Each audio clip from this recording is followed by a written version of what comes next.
Hello મિત્રો, કેમ છો? મજામાં? આજે આપણે બનાવવાનું છે લાહોરી સુરણ ટિક્કા મસાલા. બહુ જ સરસ મજાનું, એકદમ ટેસ્ટી. રોટલી જોડે, ભાખરી જોડે, બધા જ જોડે તમને ખાવાની મજા પડી જશે.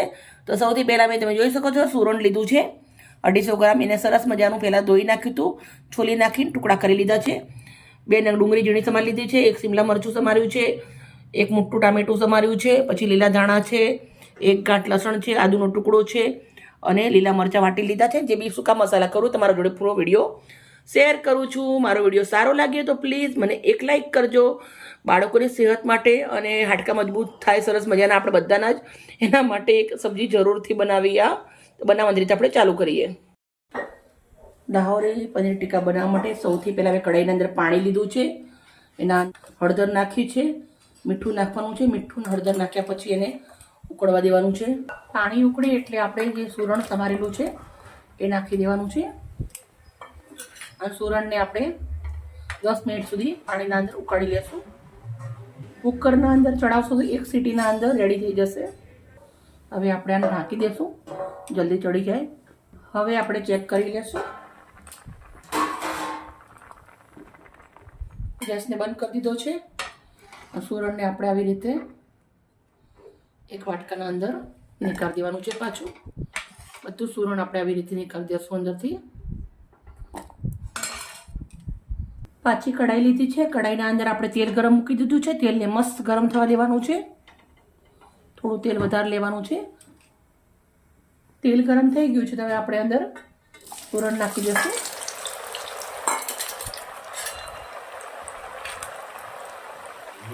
સરસ શેકી લેવાનું છે. આના અંદર સુરણ આપણે સરસ મજાનું ક્રિસ્પી થઈ જાય ત્યાર સુધી તેલના અંદર તળી લેવાનું છે. તમે તળ્યા વગર બાફીને બી બનાવી શકો છો, પણ આપણે જે ટિક્કા બનાવવા છે, પંજાબી જેવું શાક બનાવવું છે એટલે આપણે એને તળવું જરૂરી છે. મિત્રો, આજની વિડીયો થોડી મોટી થશે, પણ તમે એકવાર આ સબ્જી બનાવી ખાશો તમને ખરેખર બહુ જ મજા આવશે. નાના મોટા બધા સરસ લાગશે. પનીરની સબ્જી તમે ભૂલી જશો એટલી સરસ મજાની આ સબ્જી બને છે. બહુ સરસ મજાનું એકદમ ફાઇન ક્રિસ્પી થઈ ગયું છે, તમે જોઈ શકો છો મસ્ત. હવે આપણે આને ગેસ બંધ કરી દેવાનો છે અને પાછું એના જ વાટકાના અંદર બધું કાઢી લેવાનું છે. હવે આપણે સુરણ નીકાળી દીધું છે. એક હાંડી મૂકી છે, એના અંદર પ્યોર સરસોનું તેલ ગરમ કરવાનું છે. તો આપણે 1 મોટા ચમચા એટલું તેલ ગરમ મૂક્યું છે સરસોનું. તમે નોર્મલ તેલ ખાતા એના બી બનાવી શકો છો, પણ સરસોના તેલના અંદર જે ટેસ્ટ આવે છે ને મસ્ત આવે છે એમ.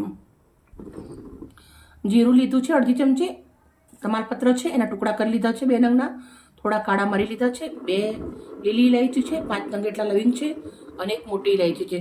આ ખડા મસાલાના અંદર તમારા ઓછા વધારે કરવા હોય તો કરી શકો છો, થોડા ઓછા હોય તો બી ચાલે, કાળી ઇલાયચી ના હોય તો બી ચાલે.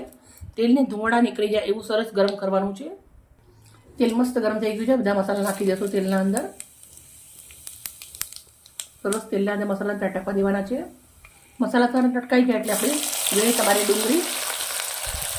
ડુંગળીને સરસ લાલ થઈ જવા દેવાની છે, શેકવાની છે તેલના અંદર. આ જેટલી ડુંગળી ને એ બધું મસાલો શેકશો એટલું જ આપણું શાક સરસ બને છે. 80% ડુંગળી શેક્યા પછી આપણે આદુ અને લસણ વાટેલા નાખી દેવાના છે. એની પણ સાથે ડુંગળી જોડે શેકી લેવાના છે. ડુંગળી આપણી સરસ શેકાઈ ગયા પછી આપણે અંદર ટામેટું નાખવાનું છે. એને પણ આપણે 5 મિનિટ સુધી ચડવા દઈશું. હવે સરસ ટામેટા શેકાઈ ગયા છે. વાટેલું લીલું મરચું નાખી દેવાનું છે અંદર. સાથે આપણે જે શિમલા મરચાં સમાર્યા છે એ નાખી દઉં છું. 2 મિનિટ જેવું સાતળી દઈશું અને હવે આપણે મસાલા કરી લઈશું.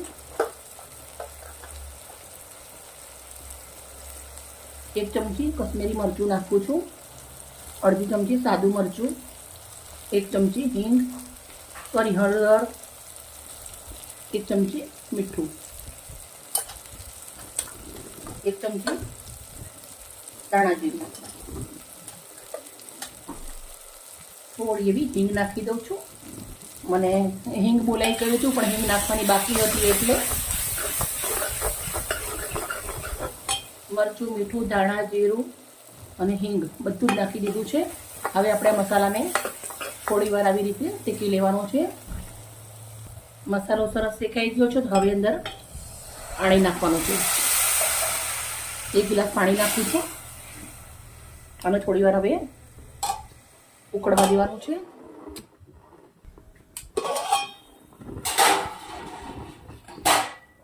પાણી મસ્ત ઉકળી ગયું છે. તો આપણું જે સુરણ તરેલું છે એ નાખી દઉં છું. સુરણ નાખ્યા પછી આને સરસ મજાનું એક રસ થાય ત્યાર સુધી ચડવા દેશું. મિનિમમ 10 મિનિટ લાગશે. 10 મિનિટ સુધી પાછું આપણે ઢાંકી દેશું, પાણીને ભરવા દેશું. હવે આપણે ચેક કરશું. રસો મસ્ત ભરી ગયો છે. ગ્રેવી એકદમ ઘટ થઈ ગઈ છે. સુરણ પણ આપણું સરસ મજાનું ચડી ગયું છે. હવે આપણે અંદર લીલા ધાણા નાખવાના છે. પછી 2 નંગ મરચાંના ટુકડા નાખું છું. મિક્સ કરી દઈશું. ગેસને બંધ કરી દઈશું. શાકને આપણે સર્વ કરીશું. મસ્ત એક નાની કઢાઈ લીધી છે, એના અંદર આપણે સર્વ કરું છું. મિત્રો, મરી લવિંગ જો મોટામાં આવે તમારે તો પહેલાં એને કાઢી દેવાના, પછી તમારે ખાવાનું.